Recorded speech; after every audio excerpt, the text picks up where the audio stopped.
A long time ago, a man called Hamish lived in a town by the sea in Scotland. He and his wife Catriona lived happily in a small white house. Hamish was a fisherman, and he went out to sea in his boat every day. He usually caught a lot of fish, and Catriona sold them at the fish market. One day Hamish was out at sea.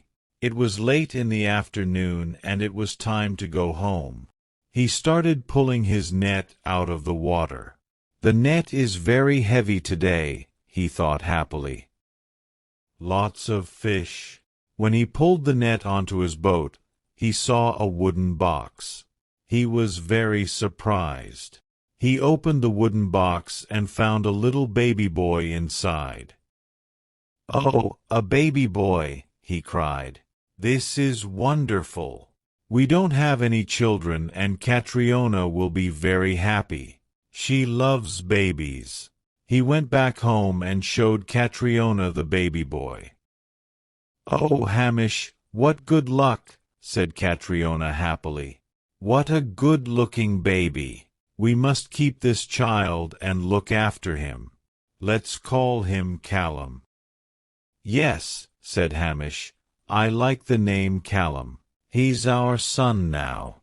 We'll look after him and give him all our love and teach him to fish." Callum grew up and was a kind, friendly boy. He loved Hamish and Catriona, and they loved him a lot, too. Hamish taught him to fish, and he learnt quickly. They went out in the boat together every day, but not on Sundays. On Sundays, Hamish worked in the garden, and Callum went to the port to look at the sailing ships. When Callum was 17, a big sailing ship arrived in the port of the town. It was a beautiful sailing ship. The sails were new and white, and the masts were golden. A tall, good-looking man stood on the deck. He had dark hair and dark eyes, and he was wearing a beautiful black suit. He had balls with spikes in his hands. He was juggling the balls very fast, without hurting his hands on the spikes. Callum watched the juggler with great interest. Then the juggler got off the ship and continued juggling the balls in the air. "Do you like juggling, Callum?" asked the juggler. Callum was surprised that the juggler knew his name. "Oh, yes," Callum said. "It's wonderful. Do you want to become a juggler too?" "Yes, I do," said Callum, smiling at the juggler. "I want to learn how to juggle those balls. It must be difficult." "Very well," said the juggler. "Take me to your parents. I want to talk to them." Callum took the juggler to his little house by the sea. "Father, Mother," said Callum, "this man wants to talk to you." Hamish and Catriona were happy to meet the juggler. "We love Callum dearly," said Hamish. "I found him at sea when he was a baby." "At sea?" asked the juggler. He was suddenly very interested in Callum.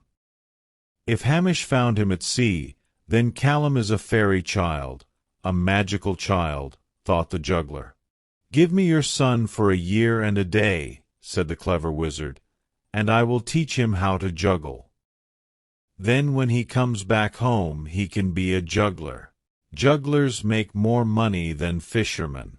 Hamish and Catriona looked at each other. They did not know what to do.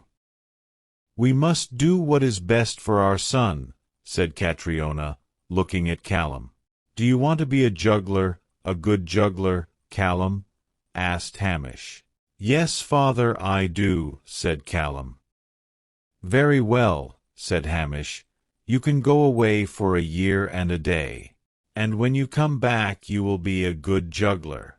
Is that right, sir?" He looked at the juggler's dark eyes. "That's right, Hamish," said the wizard. "Your son will become a great juggler, and he'll make a lot of money. I'll teach him a lot of things."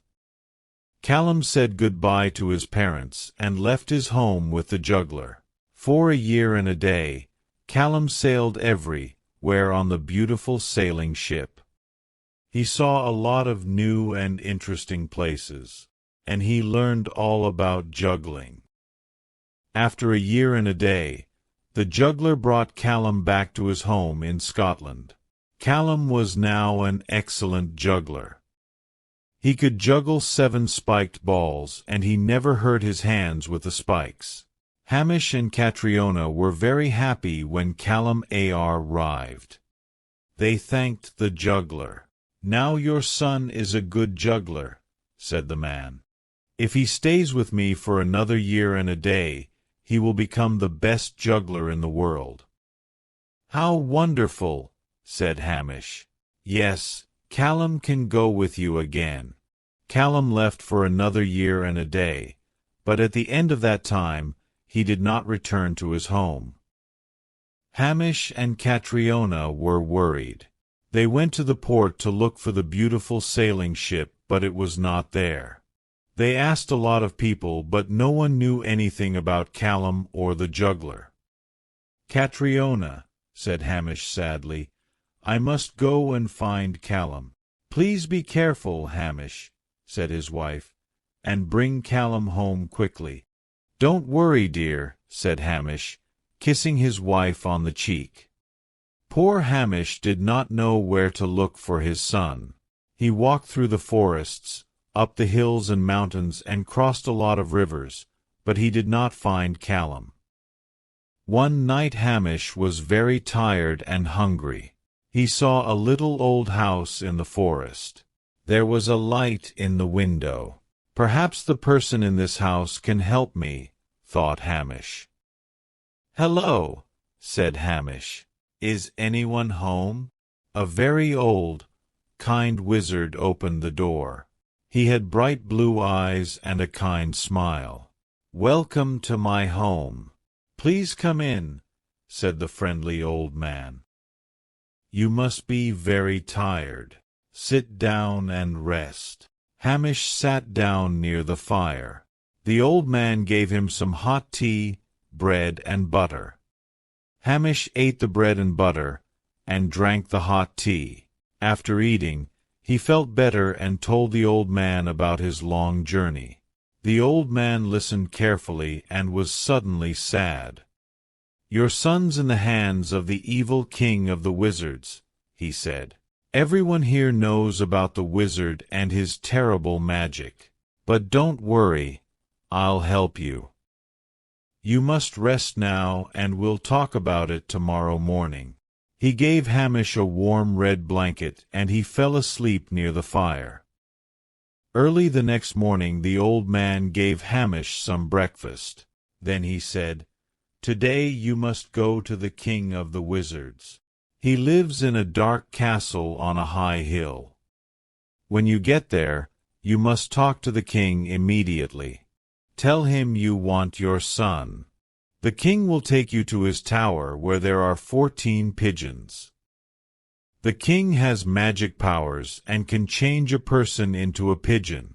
If you recognize your son, you can take him home with you." "But how will I recognize my son?" asked poor Hamish. "Pigeons all look the same. Remember this, Callum is the pigeon with a tiny black feather on its head," said the old man. "Look at all the pigeons slowly and carefully. Then choose that one and you'll have your son again." "You're a good friend," said Hamish to the kind old man.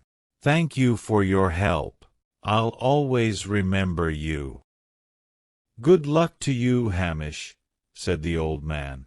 Hamish followed the old man's instructions. He crossed a dark forest and a big river and then started walking up a high hill. The wizard's dark castle was on top of the hill. There were a lot of towers all around it. The sky was dark and cloudy, and suddenly the wind started blowing. "What an ugly place," thought Hamish, looking at the castle and its towers. "My son is in one of those towers." He got to a black wooden door.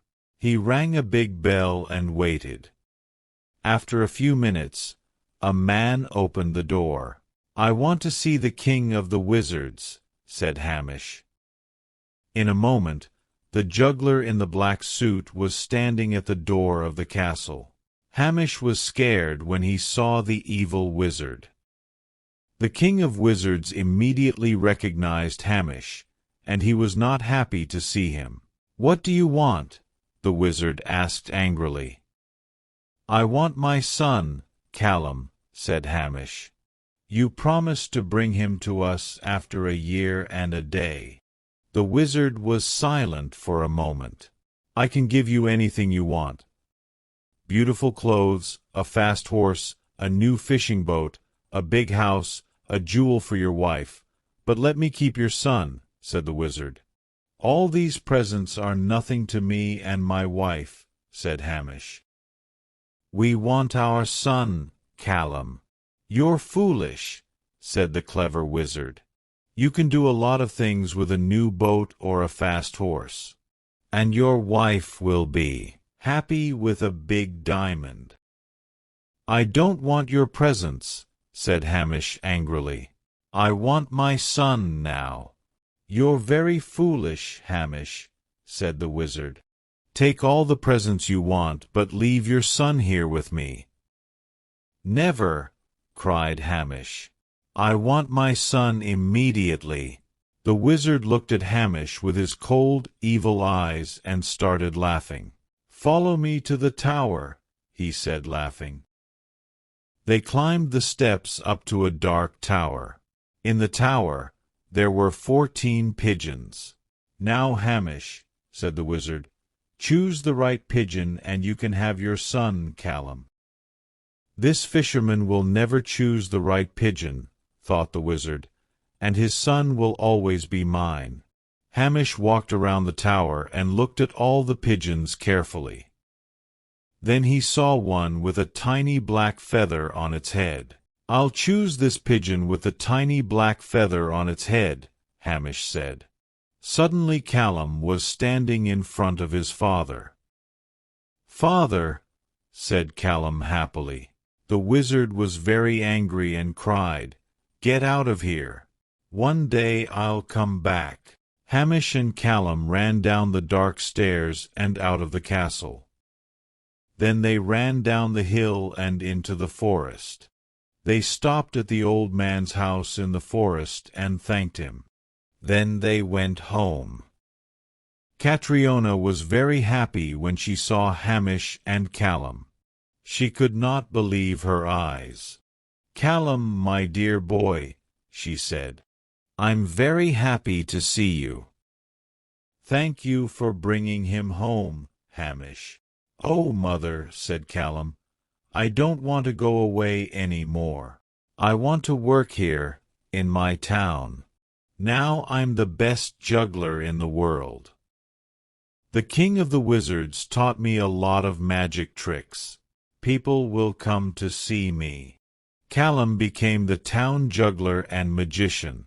The people in town always enjoyed his tricks and his juggling. His hands moved very fast and everyone was surprised. People from his town and other towns came to see him. The children liked Callum a lot. He became famous and made a lot of money. Now Callum and Hamish only went fishing for fun. The beautiful sailing ship with the big white sails and the golden masts never came to the port again. But on stormy nights the people of the town told scary stories about the king of the wizards, who lived in the dark castle on the hill.